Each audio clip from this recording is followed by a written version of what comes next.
Hope polytechnic institute কর্তৃক আয়োজিত online ক্লাসে সকলকে হোপ পলিটেকনিকের পক্ষ থেকে শুভেচ্ছা এবং অভিনন্দন। প্রথমেই কবির ভাষা বলতে হয়, বিশ্বজোড়া পাঠশালার সবার আমি ছাত্র, নানানভাবে নানান জিনিস শিখছি দিবারাত্র। আজ আমরা প্রযুক্তির তালে এগিয়ে আসছি অনেকখানি, তাই তো করোনা ভাইরাসের আক্রমণও আমাদেরকে ঠেকিয়ে রাখতে পারেনি। আমরা শুরু করে দিয়েছি অনলাইন কার্যক্রম। আজকে অনলাইন ক্লাসে আমি চতুর্থ পর্ব সিভিল টেকনোলজির এস্টিমেটিং অ্যান্ড কস্টিং অন আলোচনা করব। আজকের পার্টে আমি যে দুটি টপিকস নিয়ে আলোচনা করব সেই দুটি টপিকস হচ্ছে, প্রথমে একটি আমরা প্রমাণ নিয়ে আলোচনা করব। প্রমাণ করতে হবে যে ইটের গাঁথনির কাজে শুকনো মশলার পরিমাণ 35%, অর্থাৎ 100 ঘনমিটার ইটের গাঁথনির যদি কাজ করি তাহলে 35 ঘনমিটার শুকনো মশলা ব্যবহৃত হয়ে থাকে। আর দ্বিতীয় যে টপিকটা আলোচনা করব সেটি হচ্ছে 1:6 অনুপাতে 10 ঘনমিটার ইটের গাঁথনির দর বিশ্লেষণ। এইখানে আমি একটু জিনিস হাইড করে রাখছি যাতে পরবর্তীতে তোমাদের সুবিধা হয়। হাইড করে রাখছি, এখানে আমি বলে দেই সুপার স্ট্রাকচার কিংবা সাব স্ট্রাকচার, কারণ এটি ইটের গাঁথনির পরিমাণ আমাদের কখনো সুপার স্ট্রাকচারে বের করতে বলবে, কখনো সাব স্ট্রাকচারও বের করতে বলবে। আমি যদি একটা উল্লেখ করতাম তোমরা একটাই শিখে রাখতে, এজন্য আমি আলোচনায় বলবো, অর্থাৎ যেটা তোমরা মনোযোগ দিয়ে খেয়াল করবা এবং ভবিষ্যতে তোমাদের যাতে সুবিধা হয় সেভাবে এগিয়ে যাবা। তাহলে এট ফার্স্ট আমি এখানে প্রথম যে প্রমাণটা আছে সেটি কি আছে, প্রমাণ করতে হবে ইটের গাঁথনির কাজে শুকনো মশলার পরিমাণ 35%, অর্থাৎ ইটের গাঁথনিতে মেইন কি কি উপাদান থাকে সেটি আগে আমাদের জানতে হবে। অর্থাৎ ইটের গাঁথনিতে মেইন উপাদান থাকে আমাদের ইট, আর কি থাকে সিমেন্ট এবং বালির মর্টার, অর্থাৎ মিশ্রণ বা মশলা তৈরি করে, যেটি আমাদের বন্ড বা আকৃতি তৈরি করে ইটের গাঁথনি তৈরি করা হয়। তাহলে ইটের গাঁথনি তৈরি করতে গেলে আমাদের ইট বিভিন্ন আকার বিভিন্ন সাইজের হয়ে থাকে। বর্তমানে বাজারে আমরা দুই ধরনের ইট দেখতে পাই, একটি হচ্ছে ম্যাট্রিক পদ্ধতি ইট, আর অপরটি হচ্ছে প্রচলিত ইট। সাধারণত আমরা জেনারেল গাঁথনি বা সাধারণ গাঁথনিতে আমরা প্রচলিত পদ্ধতি ইট ব্যবহার করে থাকি। তাহলে আমাদের এট ফার্স্ট জানতে হবে ইটের আদর্শ মাপ কোনটি। অর্থাৎ ইটের আদর্শ মাপ জানতে গেলে আমাদের সর্বপ্রথমেই আমরা প্রথম অধ্যায়ে আলোচনা করছি বিভিন্ন পরিমাণ ইটের সাইজ। তবুও আজকে যেহেতু গাঁথনির পরিমাণ নির্ণয় করব, আরও একবার আমি ইটের গাঁথনিতে ব্যবহৃত ইটের সাইজ দেখিয়ে তারপর আমি আমার মেইন পাঠ্যক্রমে চলে যাব। তাহলে আমরা সাধারণত মশলা ছাড়া এবং মশলা সহ দুইটা ইটের মাপ জানি। তাহলে মশলা সহ ইটের যে মাপটা আছে সেটি আমি একবার তোমাদের মনে করিয়ে দেওয়ার চেষ্টা করি।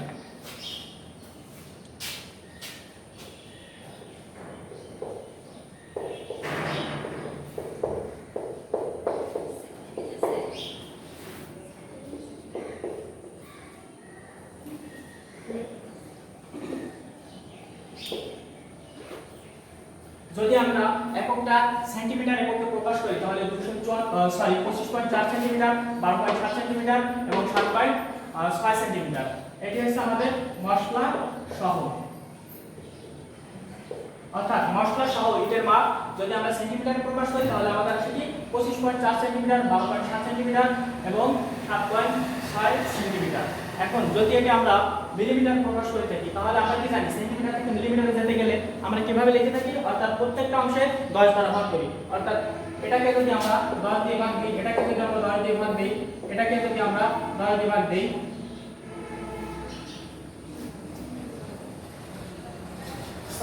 সেন্টিমিটার থেকে আমরা মিলিমিটার যেতে গেলে প্রত্যেকের সাথে আমরা 10 গুণ দেই, অর্থাৎ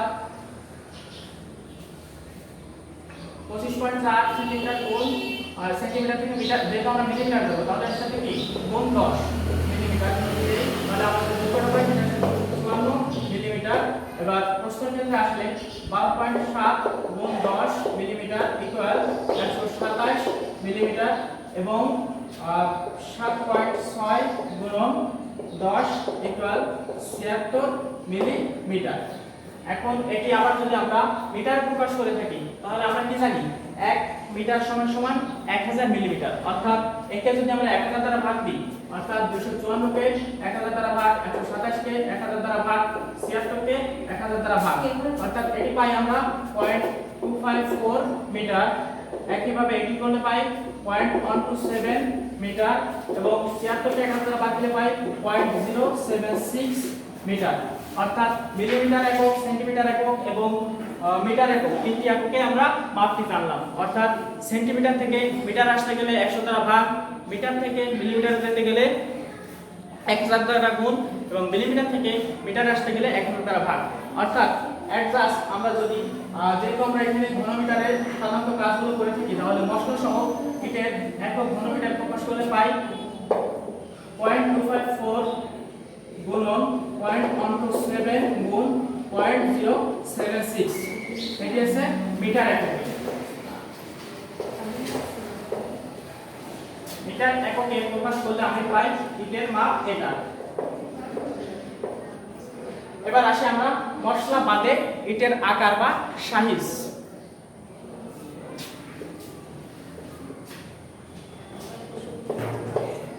মশলা বাদে ইটের আদর্শ মাপ, অর্থাৎ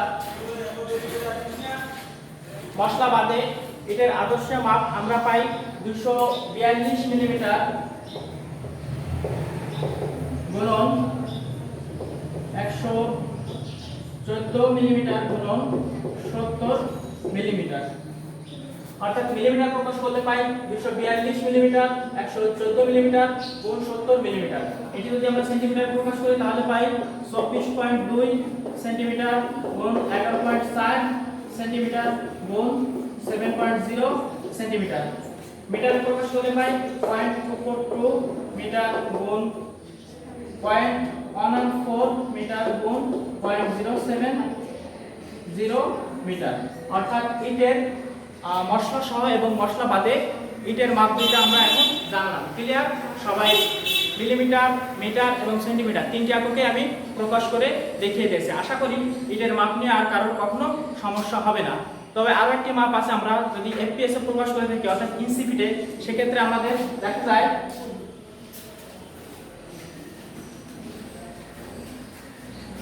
মশলা সহ ইটের মাপ যদি ইঞ্চিতে প্রকাশ করে 10 গুণ 5 ইঞ্চি গুণ 3 ইঞ্চি। মশলা সহ যদি আমরা ইঞ্চিতে প্রকাশ করে থাকি তাহলে 10 5 3, অর্থাৎ লম্বায় 10, প্রস্থে 5 এবং পুরুতে 3। আর মশলা বাদে যদি প্রকাশ করে থাকি সেটি হচ্ছে 9.5 গুণ 4.5 গুণ 3.5, অর্থাৎ 9.5 ইঞ্চি ইন্টু 4.5 ইঞ্চি ইন্টু 3.5 ইঞ্চি। এটি আজকের টপিক আমাদের সাধারণত লাগবে না। আজকে আমরা মিলিমিটার সেন্টিমিটার এককে প্রকাশ করে থাকবো। তাহলে আমাদের মূল টপিকসে আমরা চলে যাব। ইটের গাঁথনি কাজে শুকনো মশলার পরিমাণ 35%।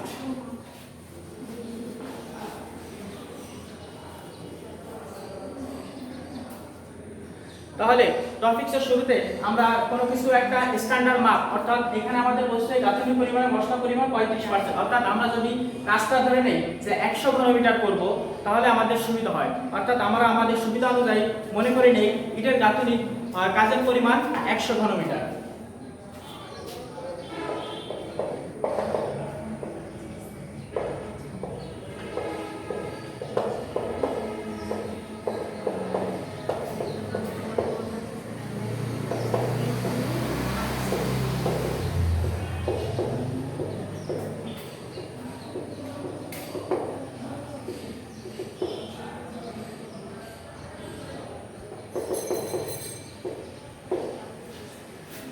ইটের গাঁথনির কাজের পরিমাণ 100 ঘনমিটার।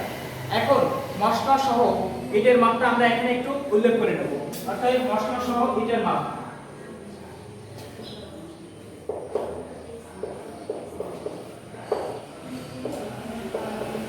আমরা যেহেতু এখানে এককটা ঘনমিটার প্রকাশ করছি, অবশ্যই মশলা সহ ইটের মাপ ঘনমিটারে লিখব।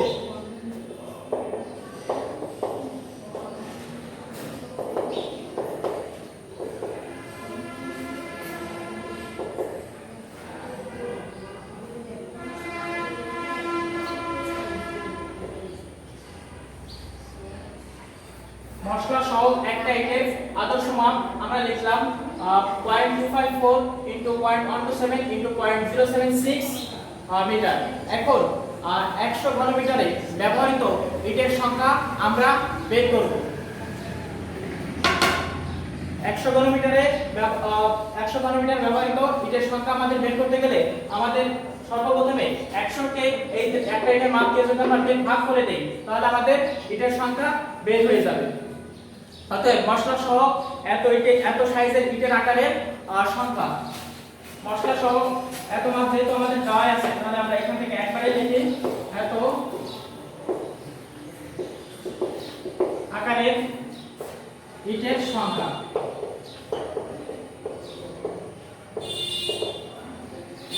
আমাদের টোটাল কাজের পরিমাণ আছে 100 ঘনমিটার। এবার এখান থেকে আমরা একটা ইটের সাইজে যদি ভাগ দেই তাহলে আমাদের টোটাল ইটের সংখ্যা বের হয়ে যাবে।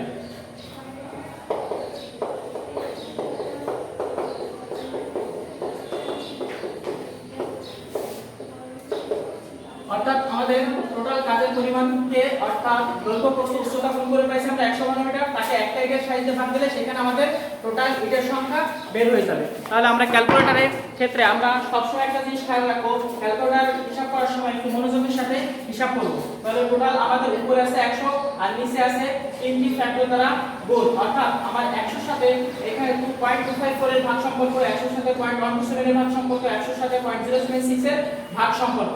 তাহলে আমরা অর্থাৎ 100 কে প্রত্যেকটা দ্বারা যদি ভাগ দেই তাহলে আমাদের হিসাবটা সহজ হয়ে যায়, কিন্তু যদি আমরা 100 ভাগ ব্র্যাকেট ইউজ করা লাগবে তাহলে আমাদের যদি ভিতরে গুণ দিতে পারবো না, অর্থাৎ আমরা ব্র্যাকেট ইউজ করব না, একবারে ভাগ ইউজ করে চলে যাব।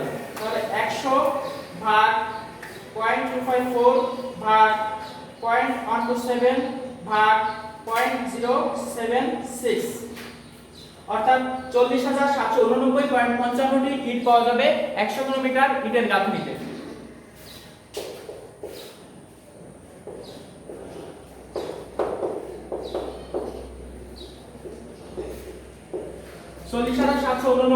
অর্থাৎ এটি আমরা রাউন্ড ফিগার করে নেব, অর্থাৎ 40,790 খানা ইট লাগবে 100 ঘনমিটার ইটের গাঁথনি কাজে।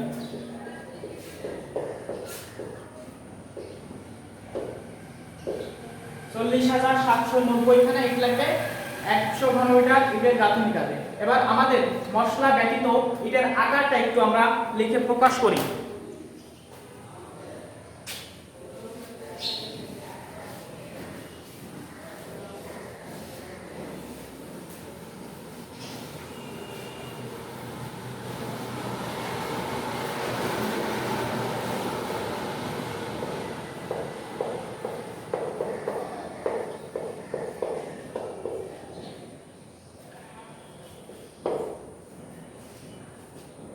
মশলা ব্যতীত এটার আকার আমি আগেও লিখে প্রকাশ করছি, তবুও আমি আরেকবার লিখছি। যদি আমরা এটা মিটারে প্রকাশ করি তাহলে 0.242 ইনটু 0.114 ইনটু 0.070 মশলা ব্যতীত ইটের আকার। এখন আমার 100 ঘনমিটার ইটের গাঁথনির কাজে থেকে যদি আমি মশলা ব্যতীত ইটের আকার অর্থাৎ টোটাল আমাদের ইট লাগবে 40,790 খানা, তার সাথে যদি একটা মশলা ব্যতীত ইটের আকার গুণ দেই অর্থাৎ 40,790 খানা সাথে যদি একটা ইটের গুণ দেই, একটা ইটের মাপ, তাহলে 100 ঘনমিটার থেকে আমরা প্রয়োজনীয় ইট বের হয়ে যাবে, বাকি থাকবে কি শুধুমাত্র মশলার পরিমাণ। অর্থাৎ ইটের গাঁথনি থেকে একটি মশলা বাদে ইটের মাপের সাথে টোটাল ইটের সংখ্যা গুণ দিলে আমরা পাবো প্রয়োজনীয় মশলা, অর্থাৎ 100 ঘনমিটারে ব্যবহৃত প্রয়োজনীয় মশলা।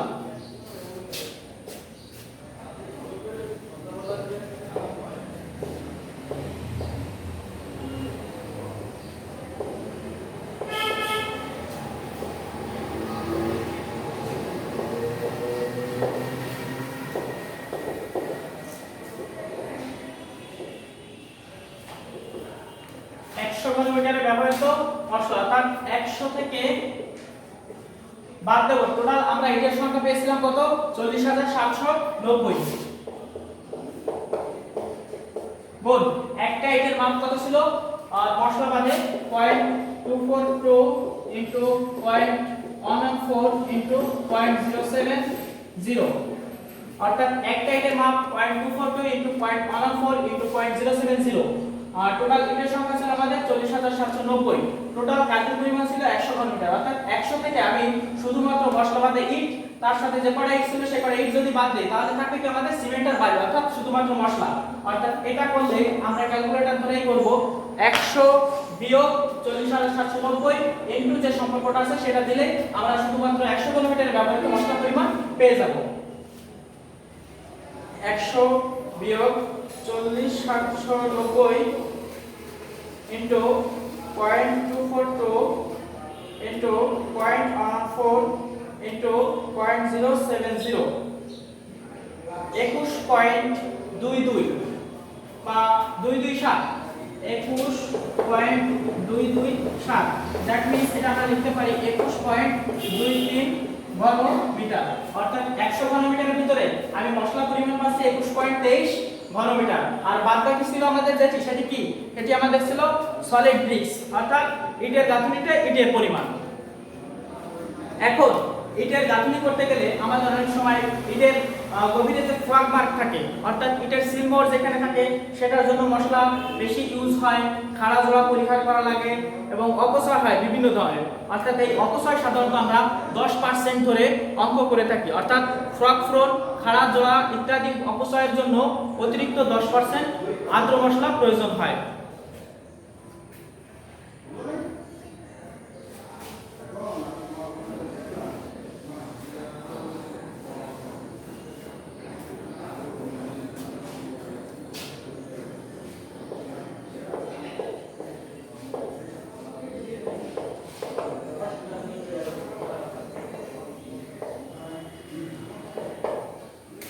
ফ্রাগমার্ক খাড়া অপচয়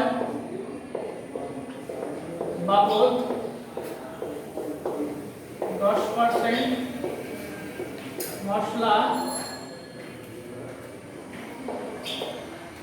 বৃদ্ধি ফলে মোট মশলার পরিমাণ।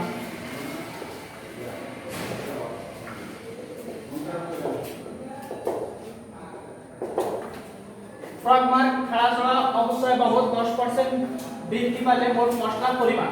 অর্থাৎ টোটাল আমাদের ক্যালকুলেশন ছিল 21.23 এর 10%। অর্থাৎ মোট মশলার পরিমাণ যেহেতু আমি লিখছি তাহলে 21.23 যোগ হবে 21.23 এর 10%। অর্থাৎ 21.23 গুণন 10 ভাগ 100। মোট মশলার পরিমাণ কত? 10%। 21.23 এর 10%। অর্থাৎ 21.23 10% এর জন্য 100 দ্বারা ভাগ। অর্থাৎ এটি করলে আমরা পাই, আগে আমরা ব্র্যাকেটের ভিতরে কাজটা সেরে নেই। অর্থাৎ 21.23 গুণ 10 ভাগ 100। 21.23 গুণ 10 ভাগ 100 এটা করলে পাই আমরা 2.123। 21.23 যোগ 2.123 অর্থাৎ 10% অপচয়ের জন্য অর্থাৎ 21.23 এর 10% হয় 2.123। তার সাথে যোগ হবে আগে 21 যোগ 21.23 23.353 ঘনমিটার।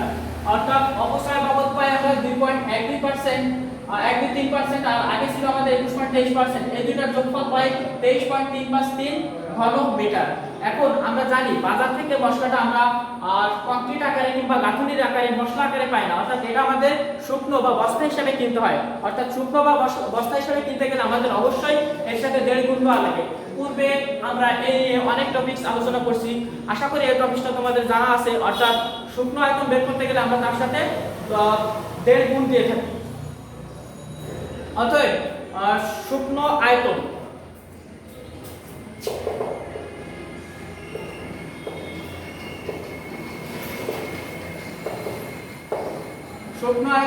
কত হবে?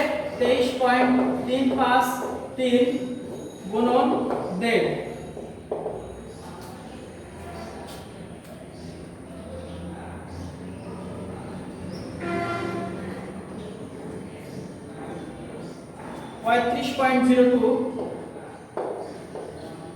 that means 35।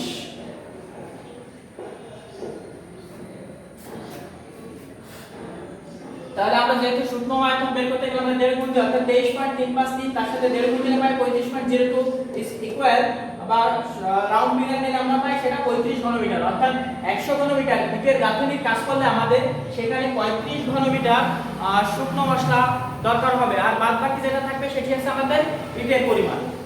তাহলে আমরা এই টপিকসে প্রথমে সর্বপ্রথম কি করতে হবে, আমাদের দুই প্রকারের ইটের সাইজ জানতে হবে। দুই প্রকার ইটের সাইজ থেকে মশলা সহ একটা ইটের মাপ জানতে হবে। এবার সেখানে মশলা সহ ইটের মাপ থেকে আমাদের টোটাল মশলা পরিমাণটা বের করব। এখন মশলা পরিমাণ বের করে সেখান থেকে অবশ্যই 10% হলে একটা পরিমাণ পাবো, অবশ্যই 10% হলে অর্থাৎ মোট পরিমাণ আসে আমাদের 23.23 ঘনমিটার। এবার তার সাথে আমরা শুকনো আয়তন বের করতে গেলে কি করি, 1.5 গুণ দেই। 1.5 গুণ দিলে আমরা পাই 35 ঘনমিটার, অর্থাৎ 100 ঘনমিটার ইটের গাঁথনি কাজ করলে 35 ঘনমিটার শুকনো মশলা, বাদ বাকি থাকে আমাদের ইটের পরিমাণ। অর্থাৎ যদি বলে তাহলে 1 ঘনমিটারে কতটুকু শুকনো মশলার পরিমাণ লাগবে, অর্থাৎ আমরা এখানে এই অঙ্কটা থেকে কেমন অ্যানসার পেয়েছি, 100 ঘনমিটার ইটের গাঁথনি কাজ করলে 35 ঘনমিটার শুকনো মশলা। তোমাদের বেসিকটা ক্লিয়ারের জন্য আরেকটা লাইন আমি একটু বেশি দেখিয়ে দিচ্ছি।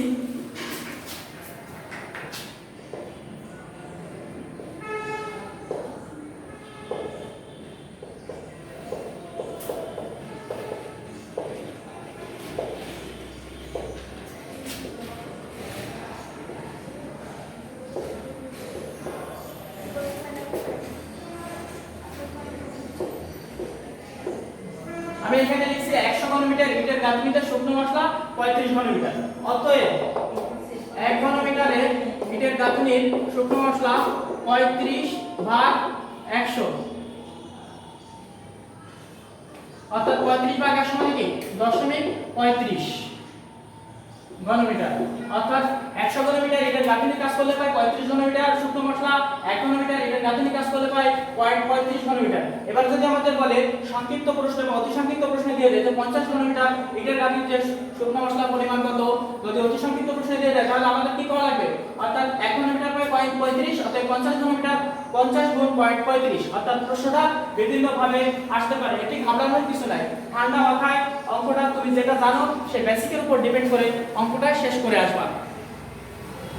পাঠ্য বইয়ে এই টপিক নিয়ে যত আলোচনা আছে তোমরা দেখলে আশা করি সলভ হয়ে যাবে, আর যদি কোনো কিছু সলভ না হয় অবশ্যই তোমরা এটা পাবা। এবার আমি সেকেন্ড টপিকসে যাব।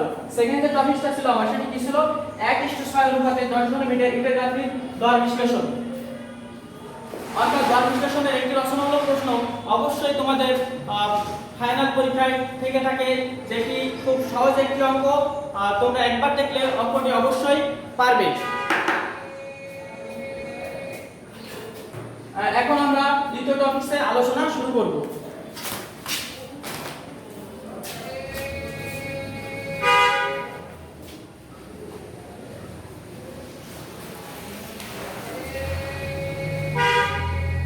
দ্বিতীয় টপিকসের শুরুতেই 1:6 অনুপাতে 10 ঘনমিটার ইটের গাঁথনি দর বিশ্লেষণ, অর্থাৎ ইটের গাঁথনির দর বিশ্লেষণ করতে গেলে আমাদের ইটের গাঁথনিতে কি কি মালামাল আছে সেটি বের করে নিতে হবে, এবং দর বিশ্লেষণ মানে কি বর্তমান বাজার দরের সাথে কম্পেয়ার করে আমরা এটি কি পরিমাণ খরচ হতে পারে সেটি বের করা। দর বিশ্লেষণ, দর মানে কি দাম, আর বিশ্লেষণ মানে কি কোনো জিনিস নিয়ে আলোচনা সমালোচনা করা, সমালোচনা শুধু আলোচনা করা, অর্থাৎ সেটি বিশ্লেষণ করে ভেঙে ভেঙে প্রকাশ করা, এবং সেটি ছক আকারে প্রকাশ করে দিলে আমাদের অঙ্কটি স্বয়ংসম্পূর্ণ হবে। অর্থাৎ 1:6 অনুপাতে 10 ঘনমিটার আরসিসি 10 ঘনমিটার ইটের গাঁথনিতে কি কি মালামাল লাগে সেটি আমরা প্রথমেই বের করে নেব। তাহলে সলিউশনে প্রথমে আমাদের কি করা লাগবে, 1:6 অনুপাতে 10 ঘনমিটার ইটের গাঁথনির দর বিশ্লেষণ, এটি সাব স্ট্রাকচার হতে পারে, সুপার স্ট্রাকচার হতে পারে, কিংবা বাউন্ডারি ওয়ালও হতে পারে।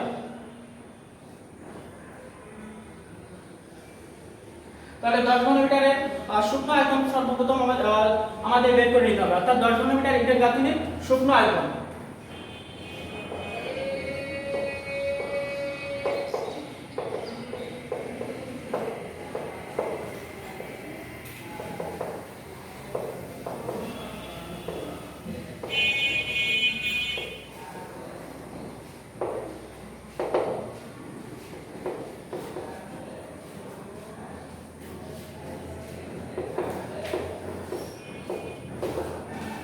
এখানে 0.35 লিখছি, এর আগের যে টপিকটা আলোচনা করছি সেখানে আমি লাস্টে বের করে দেখেছিলাম 1 ঘনমিটার ইটের গাঁথনির কাজে শুকনো মশলা পরিমাণ 0.35 ঘনমিটার।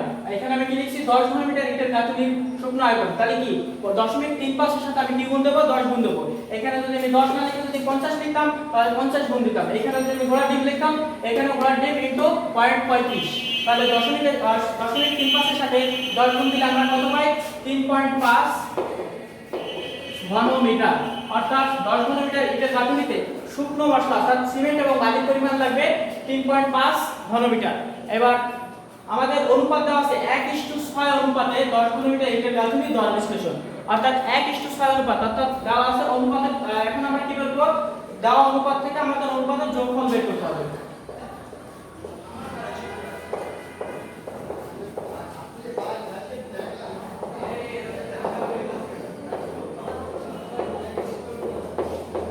অনুপাতের যোগফল পেলাম 6। অনুপাতটা উপরে একটু লিখে নেই, 1:6 1:6 অনুপাত দেওয়া আছে, সেখান থেকে আমরা অনুপাতের যোগফল বের করলাম 1 + 6 = 7। অর্থাৎ তাতে একটা সিমেন্ট এবং 6টা বালি, অর্থাৎ 1 অনুপাত সিমেন্ট এবং 6 অনুপাত বালি ইউজ করা হয়েছে বা বালি ব্যবহৃত হয়েছে ইটের গাঁথনিতে। এখন আমাদের সর্বপ্রথম বের করতে হবে কি সিমেন্ট।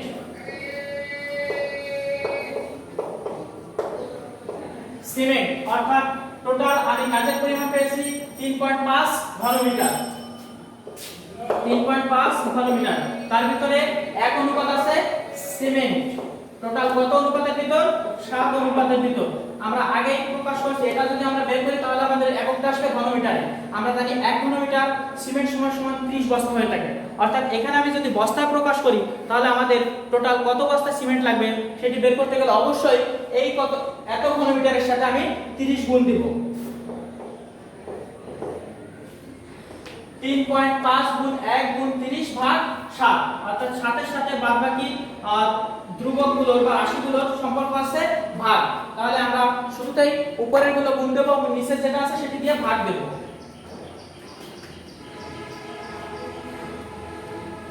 এটি করলে পাই আমরা 15 ব্যাগ সিমেন্ট। সিমেন্টের পরিমাণ 10 ঘনমিটার ইটের গাঁথনিতে লাগবে 15 ব্যাগ। এবার আর বাকি আছে কি আমাদের বালি।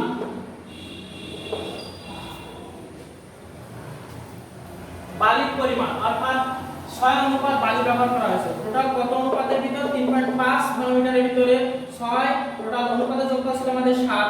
এটি যদি আমরা সাধারণত পাঠ্যপুস্তকে ঘনমিটারে বের করা আছে, আমাদের বাস্তব ক্ষেত্রে যদিও এটি ঘনফিটে লাগে তবু আমরা পাঠ্যপুস্তকের আলোচনায় যেহেতু করছি তাহলে আমরা এখানে ঘনমিটারে বের করে দেখাবো।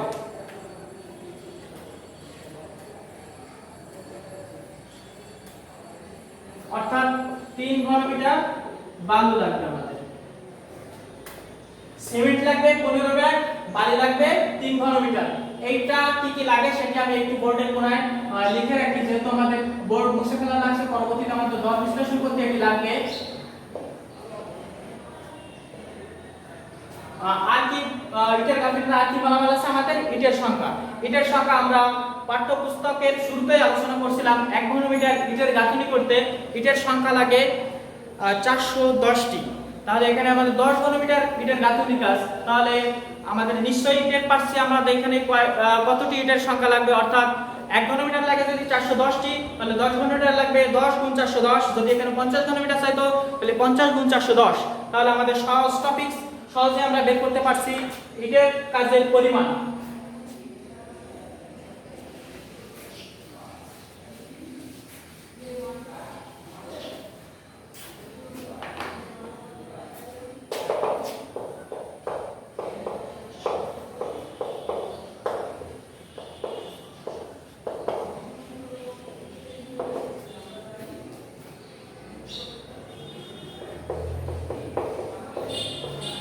ঘনমিটার লাগে 410টি, আর 10 ঘনমিটার লাগে তাহলে 410 গুণ 10। যদি এখানে 50 ঘনমিটার চাইতো 50 গুণ দিতাম, 100 ঘনমিটার চাইলে 100 গুণ দিতাম। অর্থাৎ যত কয় ঘনমিটার হবে 410 গুণ তত কয়টি ইট ব্যবহৃত হবে। অর্থাৎ 410 তার সাথে আরেকটা শূন্য বেশি হলে 4100টি ইট লাগবে। অর্থাৎ 10 ঘনমিটার ইটের গাঁথনি করতে আমাদের ইটের সংখ্যা লাগবে 4100টি।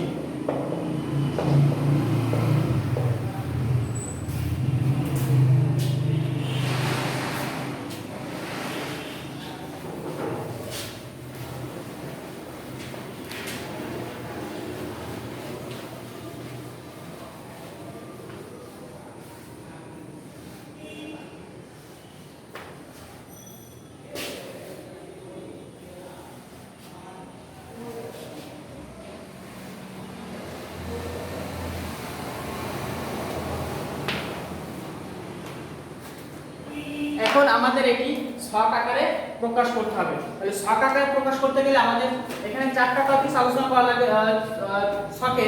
একটি আছে মালের বিবরণ, দুটি আছে পরিমাণ, আর তিন নম্বর আছে দর এবং চার নম্বর আছে টোটাল মূল্য। অর্থাৎ মালের বিবরণ বলতে কি আমি এখানে কি মাল ইউজ করছি সেটা, এবং কি পরিমাণ এবং পরিমাণ অর্থাৎ কতটুকু পরিমাণ আমাদের লাগবে। আর তিন নম্বরে যেটি আছে দর অর্থাৎ একক দর, অর্থাৎ 1 ঘনমিটার ইটের দাম 1 ঘনমিটার বালির দাম কত কিংবা 1 বস্তা সিমেন্টের দাম কত, এভাবে প্রকাশ করতে হবে। আর 4 নম্বর যেটা আছে মূল্য, অর্থাৎ টোটাল বালির জন্য কতটুকু মূল্য লাগবে, টোটাল সিমেন্টের জন্য কত টাকা ব্যবহার হবে, এভাবে আমাদের করে যেতে হবে। তাহলে আমরা প্রথমে একটি ছক তৈরি করে নেব। ছকটি নিয়ে ভয় পাওয়ার কিছু নেই, একদম সহজ জিনিস, তোমরা আশা করি সবাই পারবে।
আমি এখানে চারটি ঘর লিখছি, চারটি ঘরে প্রথমে লিখছি বিবরণ, পরিমাণ, দর, মূল্য।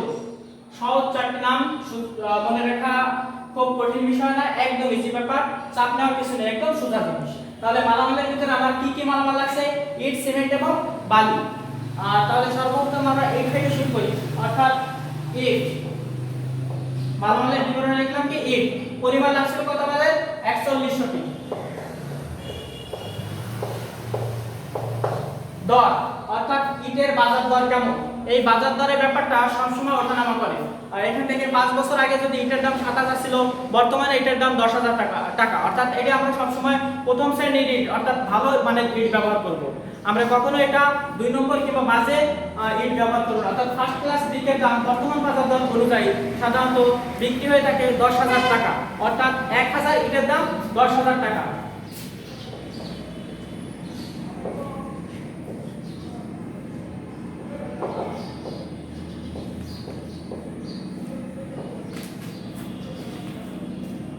ইটের দাম 10000 টাকা।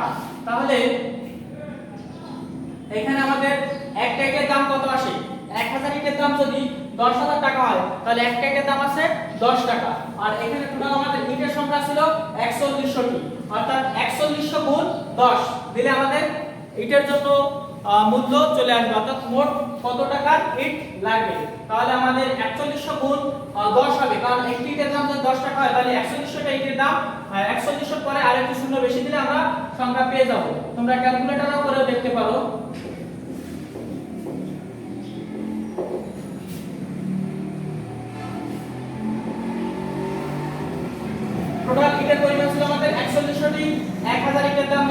টাকা। এখানে আছে দর ব্যবহৃত হয় একক দর, একক দর কিংবা দর তোমরা যে কোনোটা লিখলেই হবে। আর টোটাল 4100 টা ইটের দাম, 4100 গুণ 10 দিলে 41000 টাকা ইট লাগবে 10 ঘন মিটার ইটের গাঁথুনি কাজ করতে। তারপর 2 নম্বরে কি ছিল আমাদের? সিমেন্ট।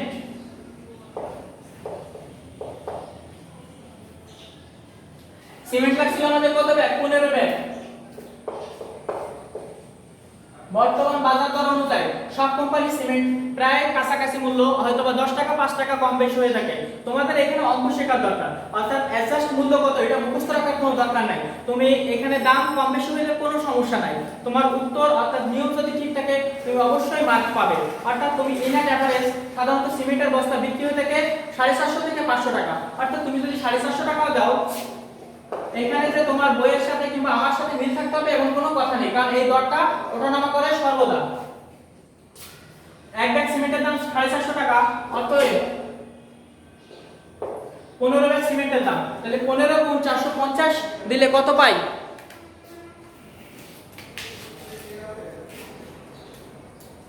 6750 টাকা। অর্থাৎ এক বস্তা সিমেন্টের দাম 450 টাকা, 15 ব্যাগ সিমেন্টের দাম 6750 টাকা।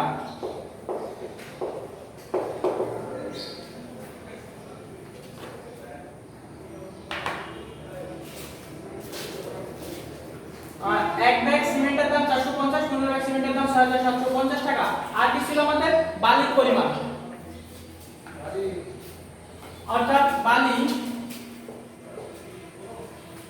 আমাদের বালি লাগছিল টোটাল 3 ঘন মিটার। 1 ঘন মিটার বালির দাম সাধারণত আমাদের বর্তমান সময় বিক্রি হয়ে থাকে 1500 টাকা কিংবা 1000 টাকা ঘন মিটার প্রতি ঘন মিটার। অর্থাৎ এটা বাজার দর সবসময় ওঠানামা করে, আমি আগে অনেকবার বলছি পূর্বে। সো এখানে তুমি যে কোনো একটা দাম ধরে নিলেও হয়। অর্থাৎ ইন অ্যান এভারেজ আমরা যদি 900 টাকা করে প্রতি ঘন মিটার বালির দাম ধরে নেই, অর্থাৎ 1 ঘন মিটার বালির দাম 900 টাকা, তাহলে টোটাল যদি আমি এখানে 900 গুণ দেই, অর্থাৎ 1 ঘন মিটার বালির দাম 900 টাকা, অর্থাৎ 3 ঘন মিটার বালির দাম কত? 3 9 27, অর্থাৎ টোটাল আমার বালির জন্য ব্যবহৃত হবে 2700 টাকা।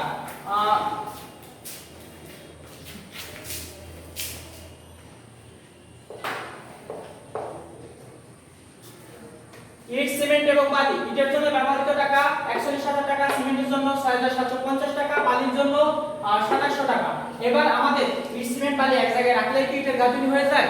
অবশ্যই না, সেখানে আমাদের হেড মিস্ত্রি থাকবে, মিস্ত্রি থাকবে এবং যোগালী থাকবে, অর্থাৎ 3 ধরনের কর্মচারী, 3 ধরনের লোক দিয়ে আমরা কাজটি সম্পন্ন করে থাকি।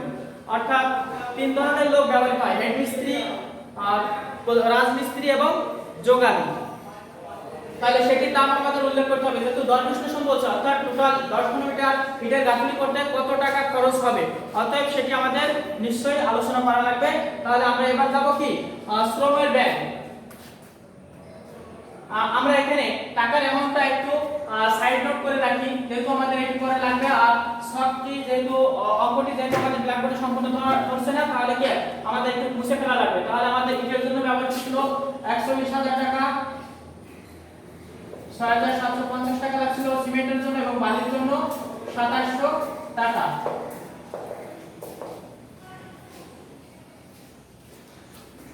এবার আমরা মালামালের পরে আমাদের লাগবে শ্রম, অর্থাৎ কি পরিমাণে শ্রম দেওয়া লাগছে।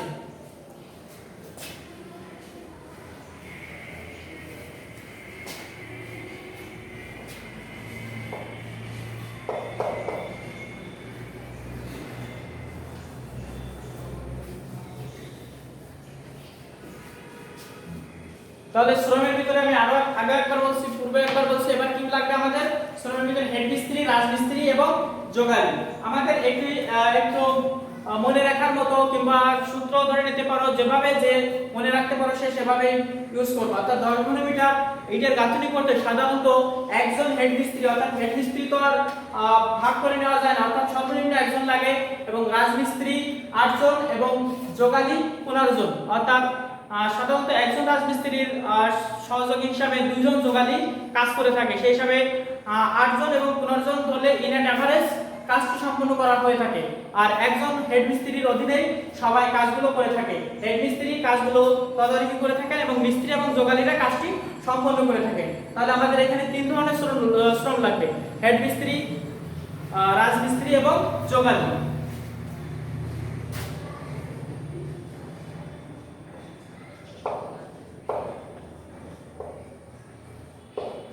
হেড মিস্ত্রি অন নোস।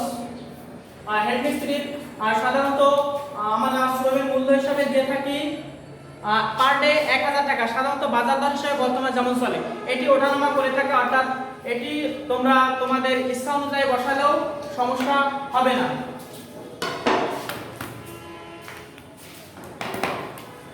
তাহলে হেড মিস্ত্রি একজন, তার দর 1000 টাকা যদি পার ডে হয়, তাহলে একজন হেড মিস্ত্রি বাবদ আমাদের টোটাল শ্রমের ব্যয় যাবে 1000 টাকা। এরপর যাবে কি আমাদের রাজমিস্ত্রি। রাজমিস্ত্রি লাগবে কতজন? 15 জন।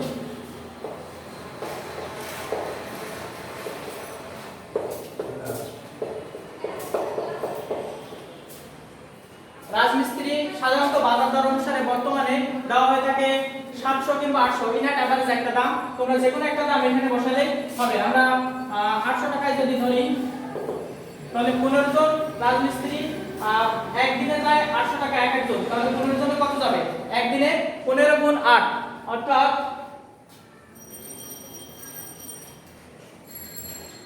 12,000 টাকা।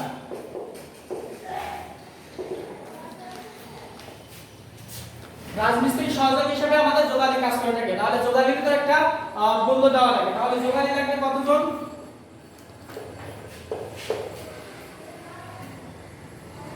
সরি, আমি এখানে একটা মিস্টেক করে ফেলছি। রাজমিস্ত্রি লাগবে আমাদের 8 জন। পার ডে যদি 800 টাকা হয়, তাহলে 8 8 64 অর্থাৎ 6400 টাকা।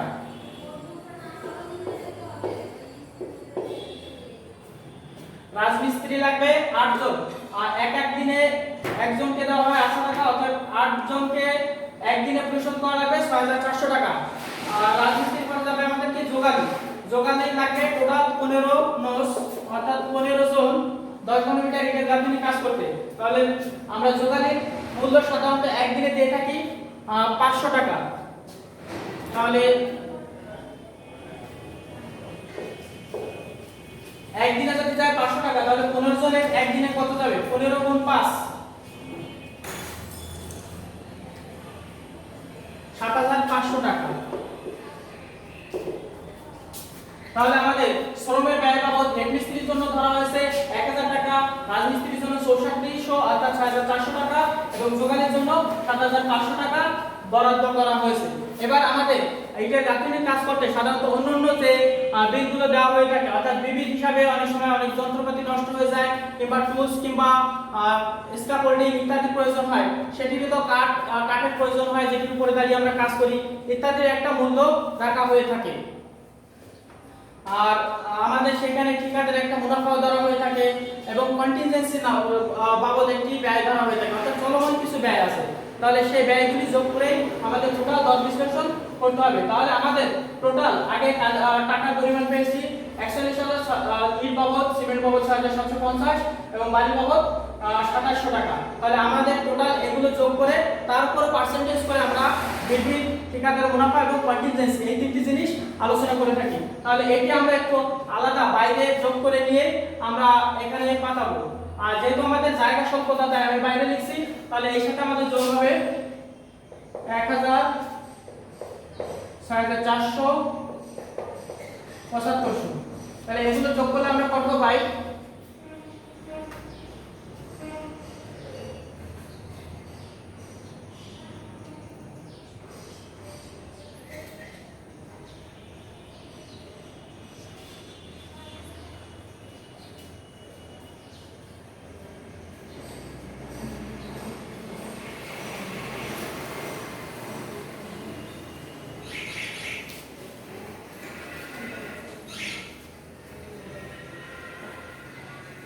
$65,350 টাকা।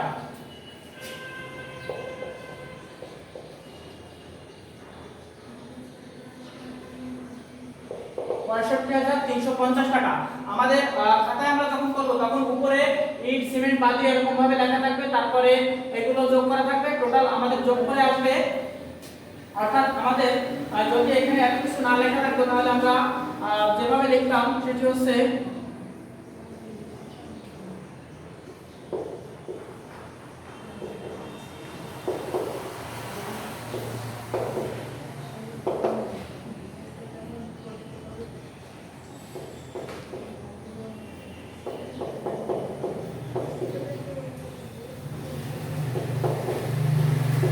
এটি ছিল আমাদের ইট বাবদ, সিমেন্ট বাবদ, বালি বাবদ, হেড মিস্ত্রি, রাজমিস্ত্রি, যোগালি, এগুলো যোগ করে হয়েছে আমাদের 63,350 টাকা, সরি 65,350 টাকা, 65,350 টাকা। তাহলে এবার আমাদের বাদ আছে কি বিবিধ ঠিকাদার মুনাফা এবং কন্টিনজেন্সি। তাহলে বিবিধ টুলস এবং প্লাটন বা স্ক্যাফোল্ডিং এর ভিতরে যে ব্যয়টা হবে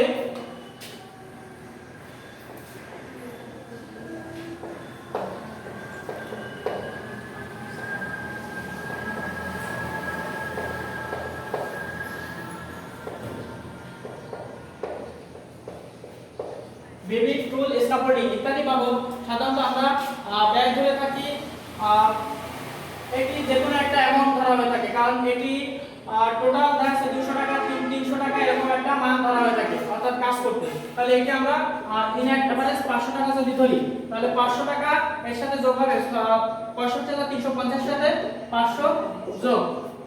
এবার লামসাম একটা ব্যয় ধরা হয়ে থাকে, লামসাম বাবদ, লামসাম বাবদ আমরা যদি 300 টাকা ধরে থাকি এটি তোমরা কম বেশ করে ধরলেও কোনো সমস্যা নাই। তাহলে আমাদের এক্সট্রা দুটো ব্যয় পাইলাম, বিবিধ বাবদ 500 টাকা এবং লামসাম বাবদ 300 টাকা। তাহলে 65,350 যোগ 500 যোগ 300 66,150 টাকা, 66,150 টাকা টোটাল আমাদের খরচ। এবার আমাদের বাদ বাকি থাকছে ঠিকাদারের মুনাফা, অর্থাৎ ঠিকাদার যেহেতু এটি কাজ করে দেওয়ার চুক্তি নেয় তাহলে তার একটা সে লাভ করবে। তাহলে ঠিকাদারের মুনাফা সাধারণত আমরা কাজের উপরে 10% ধরে থাকি, অতএব ঠিকাদারের মুনাফা সমান সমান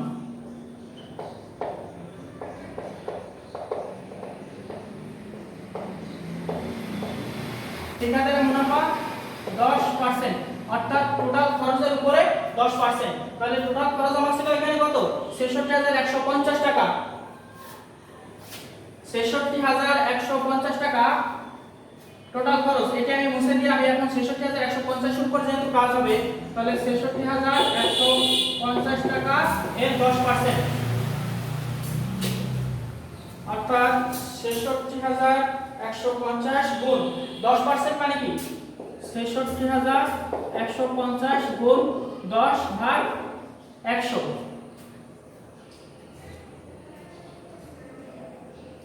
6,615 টাকা, অর্থাৎ 6,615 টাকা, 6,615 টাকা পাইলাম আমি ঠিকাদারের মুনাফা পাবো। এবার ঠিকাদারের মুনাফার পরে আমাদের লাস্ট যে টপিকটা বাকি ছিল সেটি আছে মোট খরচের 5% ধরা হয়ে থাকে, অর্থাৎ টোটাল খরচ পাইছিলাম 66,150, তার 5% কন্টিনজেন্সি পাবো।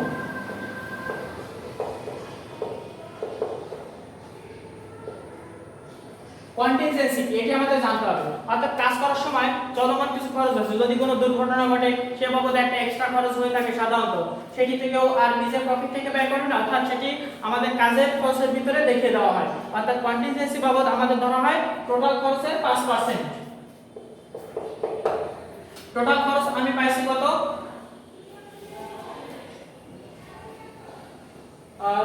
66,150 টাকা, তার 5% মানে কি 5 ভাগ 100, টোটাল খরচ 66,150 তার 5% মানে কি 5 ভাগ 100, এটি দিলে আমাদের খরচ আসে 66,150 গুণ 5 ভাগ 100, 3,307.5 টাকা, 3,307.5 টাকা। তাহলে আমাদের টোটাল ব্যয় পরিমাণ 10 ঘনমিটার ইটের গাঁথুনির কাজে কত আসবে, টোটাল মালামাল বাবদ আমরা পাইছি 63150। আর আমাদের ঠিকাদারের মুনাফা পেয়েছি 6615 টাকা 10% ধরলে, এবং কন্টিনজেন্সি বাবদ 5% ব্যয় যদি ধরা হয় মোট খরচের, সেক্ষেত্রে আমাদের খরচের পরিমাণ আছে 3307.5 টাকা। অর্থাৎ টোটাল আমাদের এই তিনটা যোগ করলে 10 ঘনমিটার ইটের গাঁথনির খরচের পরিমাণ পেয়ে যাব, যার ভিতরে আমাদের লামসাম বাবদ ছিল এবং বিপি টুলস বাবদও ধরা হয়েছিল। তাহলে এই তিনটি আমরা যোগ করি, 6150 যোগ 6615 যোগ 3307.5 76,072.5 টাকা।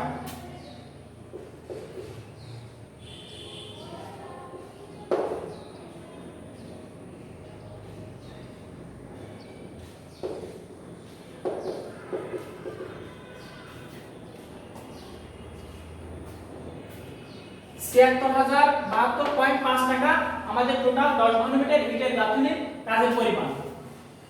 এবার আমি সবটি মুছে দিতে পারি।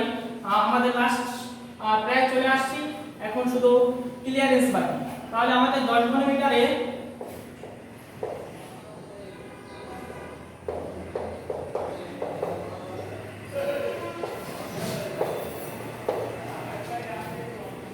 মোট খরচ 76,072.5 টাকা। 10 ঘনমিটার ইটের গাঁথনিতে মোট খরচ 76,072.5 টাকা। এবার যদি আমাদের 1 ঘনমিটারে খরচ বের করতে বলা হয়,